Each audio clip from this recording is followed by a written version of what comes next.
Par le passé, j'ai dit beaucoup de mal de Élise Lucet et de Cache Investigation, je m'en veux un petit peu.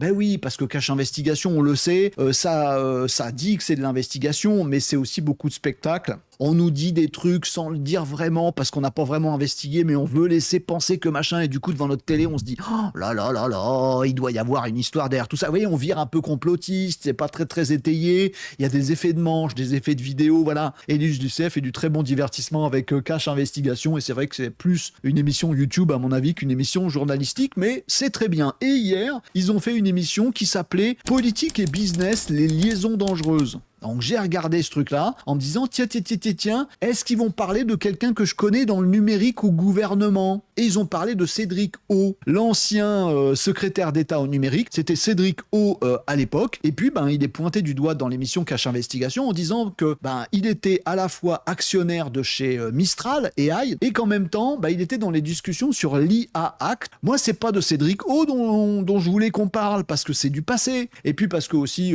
très clairement je pense que tout ça c'est pas vraiment complotiste. Je pense que ces mecs-là, ils ont plutôt un ego et une vie qu'on comprend pas forcément nous de notre point de vue, mais qui fait que eux, je pense, ils voient pas à mal. C'est pas un complot secret du machin. Je pense que Cédrico, il a juste dit bah ouais, je prends des actions dans Mistral parce que c'est pour ma pogne et je pense que ça peut marcher cette histoire, ça va me faire des sous. D'ailleurs, il s'est fait des millions. Il a acheté genre 176 € d'actions chez Mistral. Ça lui a fait plusieurs dizaines de millions après.